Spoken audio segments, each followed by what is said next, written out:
Hi, my name's Courtney, and I will be responding to Marcus's question. He asked, what would it look like if China decided to become more hostile? Who would be involved, and what would be the effects? I don't think that China is going to become more hostile in the way that we think of hostility. When I was reading the paper by Buzan and Cox, it kind of stuck out in my mind. Firstly, I'd never thought of America as a peaceful rise to power, but in the sense that they spoke about it, it makes a lot of sense.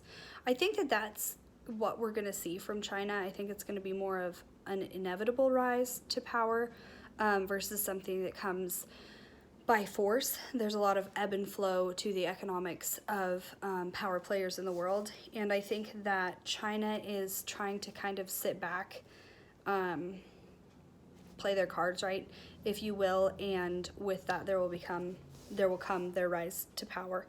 I do think that economically we may see more hostility, if you want to call it that, from China.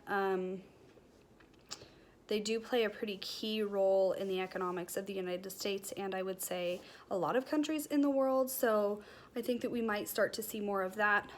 In my own discussion question, I referenced something that recently happened in my community where China is no longer taking certain recycled goods, and so it has created a lot of chaos on what we can and mostly cannot recycle because they're no longer taking basically any items because it was costing them too much to produce. So I would say that maybe that's kind of the start of what we're going to see from China in terms of hostility, is them kind of putting their foot down on things and taking a stand against other countries. I think that it's going to involve the entire world. Honestly, I think we're going to see a huge shift in the power of China and the power of who we currently view as power players in the world.